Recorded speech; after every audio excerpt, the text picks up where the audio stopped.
Welcome to the Wealth Transfer with TC. Today, I want to give you guys an update and share some thoughts now that DJT has won the presidency. And I'm going to be discussing now what that DJT has won, about politics, the markets, Bitcoin, and some of the things that I'm expecting to see over the next year. And then I also want to touch on the prophetic, dealing with the wealth transfer and the Christian community. But first, before I get into this, I'm not a financial advisor. I'm just sharing information, giving you my thoughts and my opinions on that information. If you guys like these videos that I make, the support links are down below in the description and also the about section and comment section. All right, so now that Trump has won the presidency, what now? And one of the things that I want to share is that there is a mandate on Trump to do the things that he said that he was going to do. Because in 2016, when he ran, he said he was going to do a lot of different things that he could have easily done with the stroke of his pen, but he didn't. So now that he has basically 4 years to accomplish everything that he said he was going to do before and the things he said he was going to do. And we know many of those different things. So we should be seeing a massive change in the foundation of the American government and also in America. You know, he brought in RFK dealing with the FDA in health, and then you have what he said about the IRS and eliminating federal taxes, basically gutting a lot of the different organizations within the government. He also said he was going to release the UFO, the Epstein, and the JFK files. So I'm expecting a lot of things over the next couple years. It's not prophetic. These are the things that we have been expecting, and some of these things, especially dealing with wealth transfer and Epstein and a lot of other things, these were things that we have been expecting for years. Remember, folks, I got into the dinar in 2009. That's when my journey began. So there's a lot of things I've been expecting.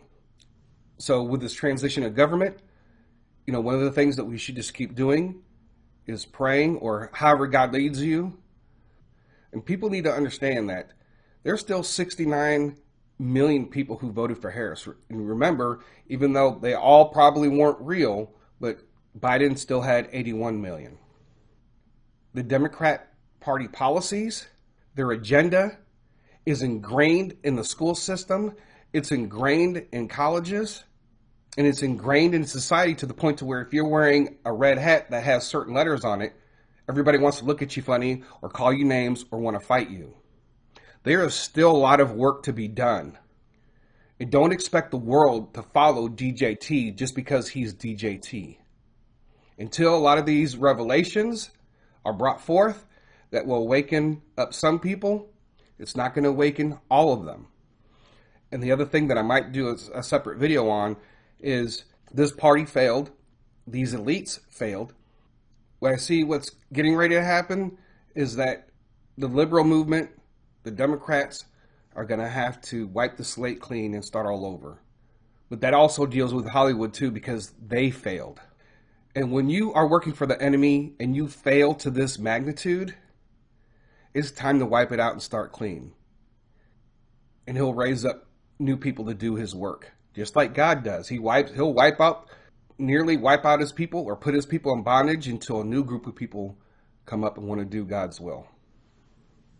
So hopefully he does everything that he says he's going to do. I believe that he's going to this time around.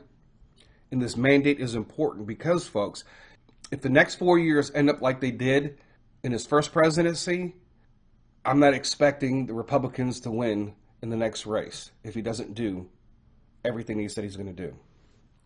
So for me, nothing has fundamentally changed as far as how I view the markets.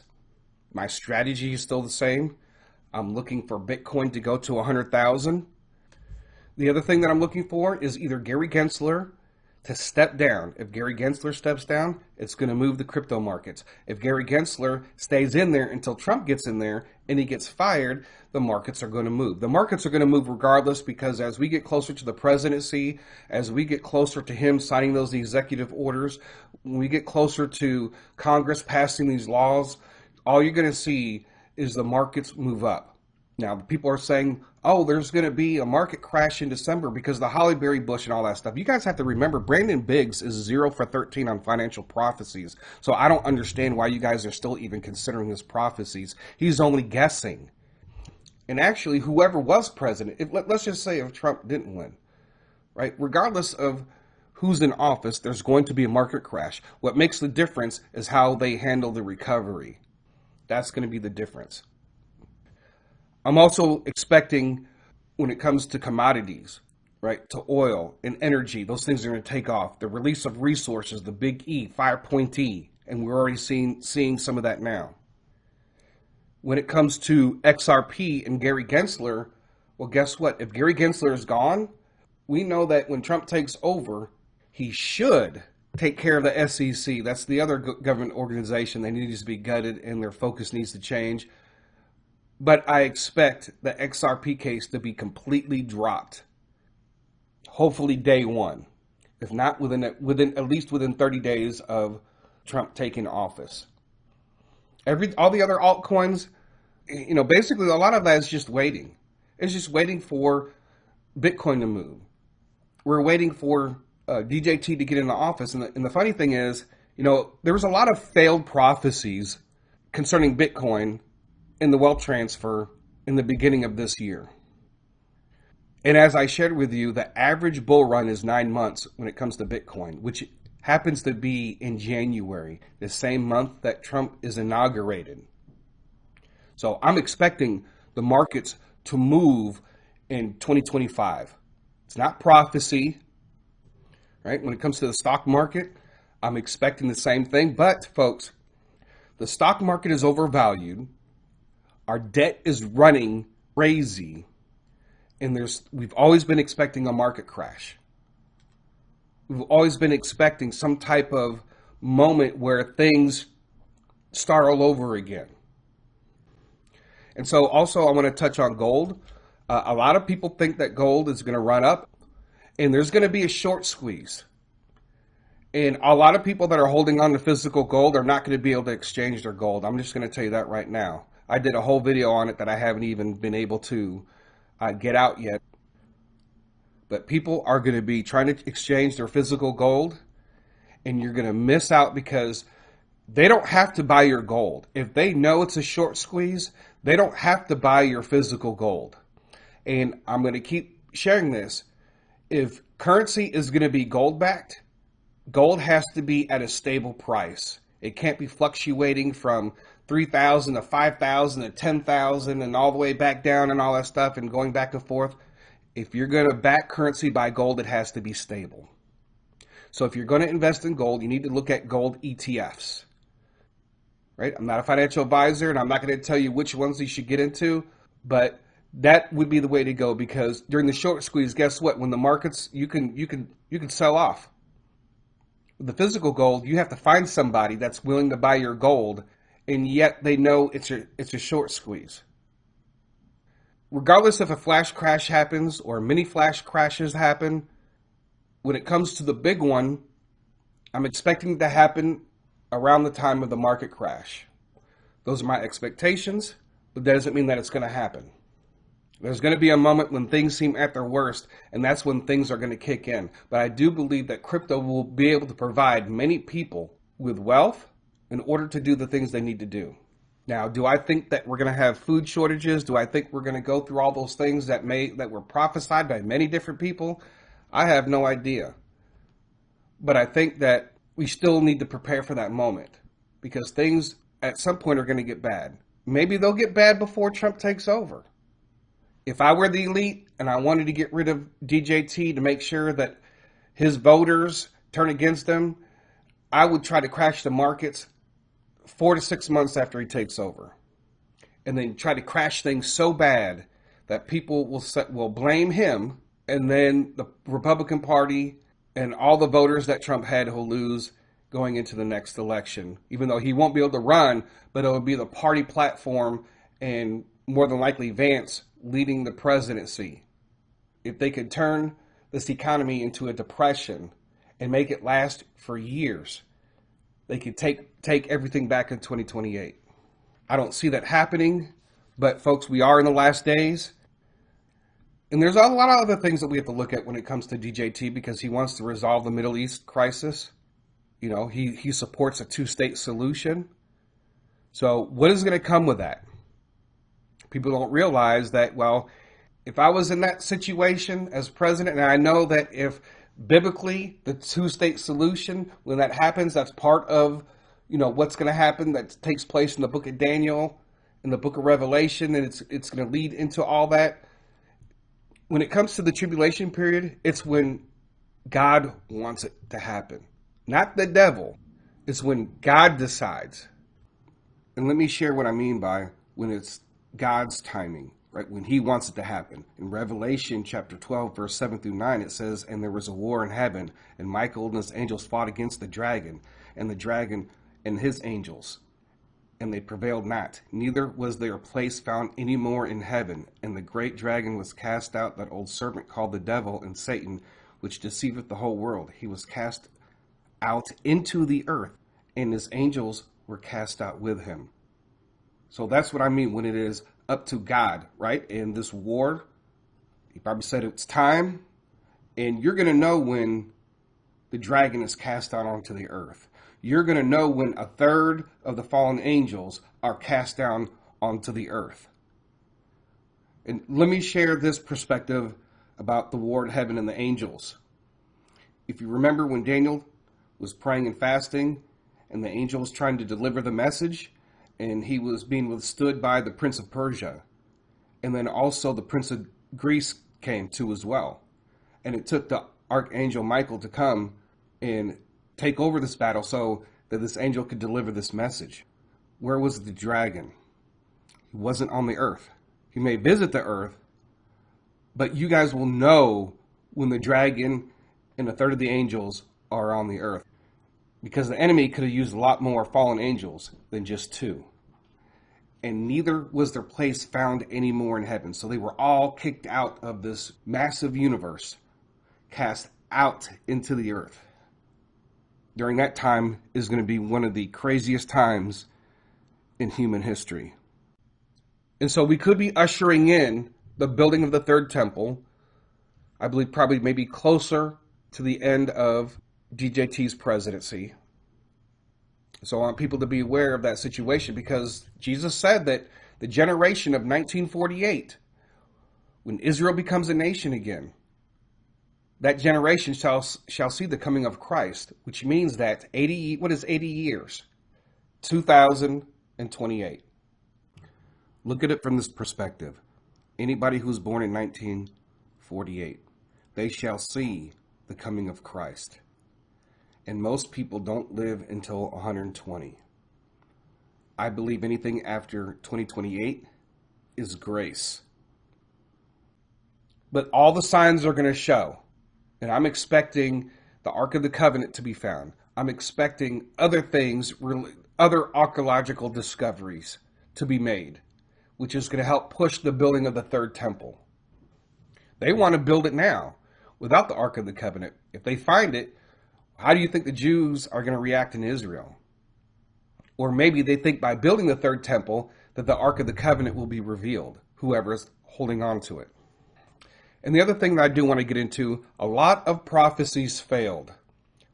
And they've been failing. And it's mainly a lot from the same people. And there's always new people. I just saw somebody who their channel was doing horrible, getting 200 views for every video over the last year.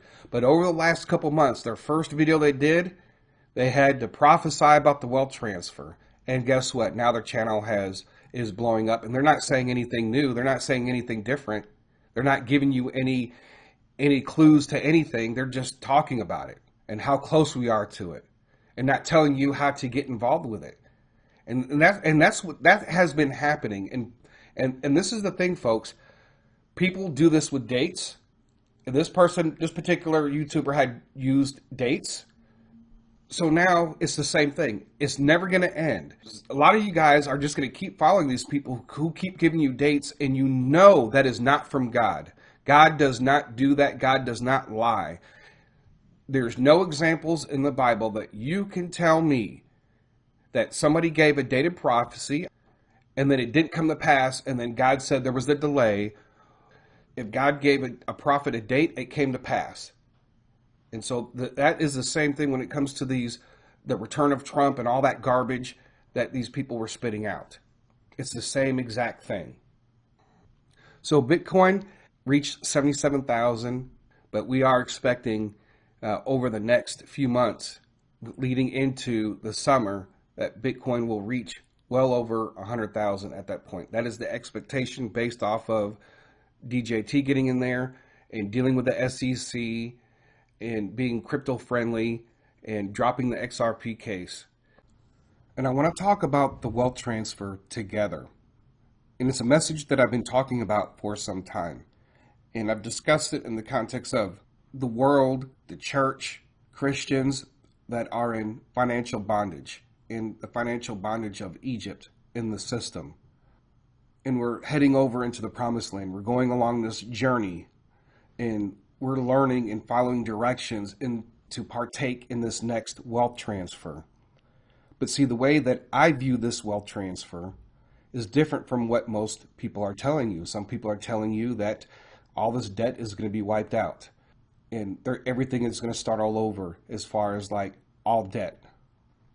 And there are people that are telling you that your bank accounts are going to receive instant money during this wealth transfer.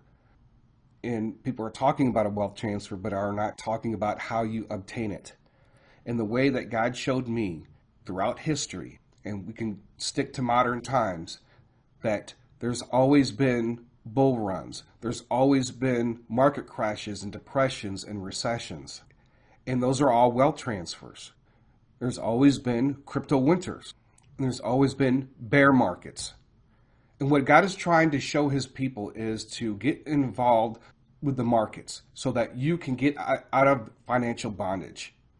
Because he's showing us what's coming, right? He's showing us what's taking place. And it's not just the prophetic. It's people who know the stock market and know cycles. Whether it's prophetic or whether it's people in the financial realm that are talking about the black swan event or some type of major recession. I believe we're going through a major recession now. And we're supposed to be taking this journey together as a group, right? There's different factions or whatever. In my perspective, there's only a handful that are true. I believe everybody else is false. I believe there's a lot of people out there that are trying to scam people. I believe that there are people that think that they are hearing from God and they're not. And there's a lot of people who think that their direction in the way the wealth transfer is the way that it's supposed to go. But when people tell you the wealth transfer is for Christians only, they don't have any idea what they are talking about. Because in every wealth transfer throughout history, it's the world that benefits or people or individuals who take advantage of it, whether they're rich or whether they're poor and they took advantage of the markets. You know, during wealth transfers, a lot of people do lose money. A lot of corporations do lose money. I mean, you look at the car industry right now, right? All those cars sitting on the lot, on all the dealerships, it's going to be a matter of time, but they're going to have to start selling those things dirt cheap. There are people that are saying that wealth transfer is only for God's people. When Kim Clement prophesied about the dinar, he said it was provision for the world. That's the just and the unjust. And there's a lot of other people that you guys listen to that say the same thing, and that they're telling you that miraculously you're going to receive millions of dollars in your bank account and you don't have to do anything to get it. Because a lot of people who speak about the wealth transfer, they don't understand that he's just showing us what's coming. And there's certain events that he's shown us that are going to take place and how to put yourself into position with that. And I've shared with you, this is why you have to start learning how to trade, whether you take classes or whether you follow somebody who is really good at reading the charts and they offer a class, or whether you sit down and do your research through Google and you just read and learn and watch videos, teach yourself. You know, there are some people that do that. But a lot of people are not doing that, who are expecting a wealth transfer and they're not digging any wells. That is the difference between what we view as the wealth transfer compared to what I would say probably mainstream Christianity, where a lot of these so-called prophets are saying that all the wealth of the wicked is going to go to the just. And when you look at like people like Kim Clement and others, he's not saying that. He's not saying that there's all these financial events and Christians are going to be the leaders of the world and everybody's going to bow down to us. You know, that's what some of these prophets make it seem like that's going to happen. And I believe that we are to use our power and influence and finance to spread the gospel and to do our best to keep things as righteous as possible within our communities. Learn how to swing trade.